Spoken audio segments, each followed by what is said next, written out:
Okay, so the training is going to continue with the final module, which is the bank reconciliation module.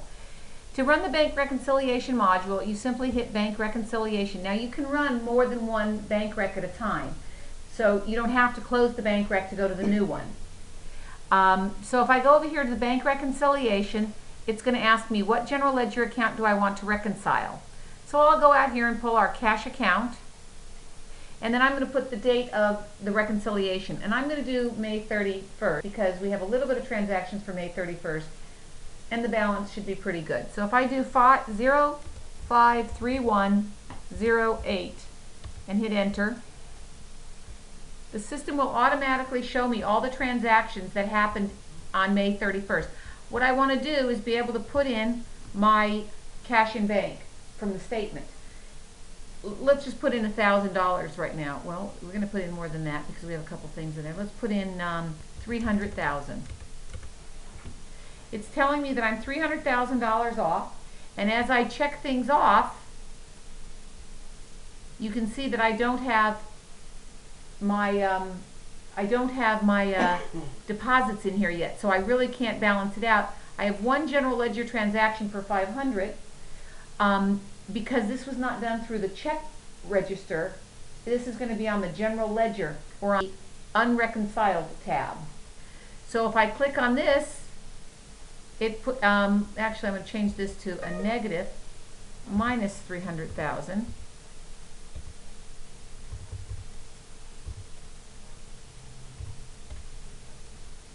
And I'm off 58,000. That's the difference between what was here. Now you notice that everything is gone. By changing this to all, I'll see all the transactions again. If I double click on any one of these columns, it'll sort it by amount. If I double click on check date, it'll sort it by date, or check number. It'll resort. And that's true on any of the columns. I'm actually going to delete this and bring in another rec. Let's bring in the rec for June, so we have more transactions to show you. 063108. It's 30. It won't let me go forward. 30. Now we have a few more transactions here. We have a couple of deposits that we've made here. We had a UPS deposit made. We have where we put in a dollar amount and we voided it. As you can see, by double clicking on either one of those, that will clear that off of the balance. And if you notice over here, it says uncleared general ledger transaction. That's my beginning balance, which is over here. These are all general ledger transactions that I did right here. This is the general ledger. These are cash receipts that I did within the system. Cash disbursement and a cash receipt. So if I come back over here, let's say I wanted to clear this cash receipt, but it was a credit card cash receipt, and I really only got $1,400 in on it. If I drill into it, I can actually see what constituted that transaction, so that I can actually go back to my hard copies and reconcile it. And this is my detail on that. Wow. Pretty nice, right? Yep.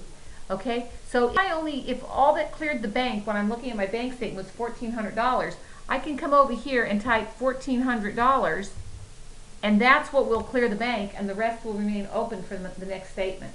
Is an unreconcilable? As unreconciled. Unreconciled. Mm-hmm. Okay.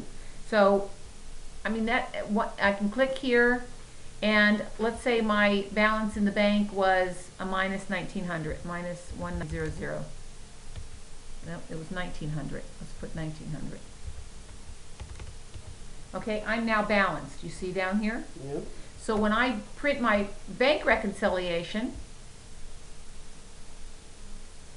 to the screen, this is what my bank rec looks like.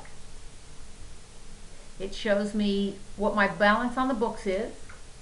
It shows me my uncleared deposits, my uncleared checks, my cleared deposits, my cleared checks, and my difference. And what I always recommend you do is send this out to a PDF and store it. While you can reprint these anytime you want, I always like to have a PDF of them. Okay.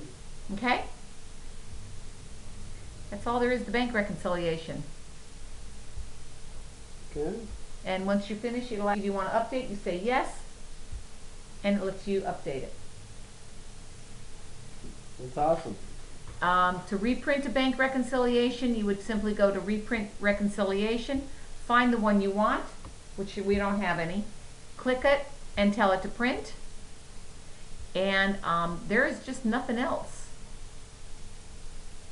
You can do a miscellaneous transaction, like for instance a bank charge.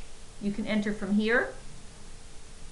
If you had it if you had it set up that way, you could post it there to reconcile it, or interest, or any of that, or you can do that in the general ledger. And then this is your journal report that it will print, which we don't have on here because we don't have any entries. Okay. And that's all there is to bank reconciliation. Easy enough. The first one you get, you need to call us, even the second one or the third one possibly, and we'll help you with it. All I ask is you fax us a copy of the bank statement, so I have a hard copy, Okay. and I'll help you reconcile the first couple, Okay. because those are the hardest. Okay. Okay? Any questions? No. That concludes your training. Thank you.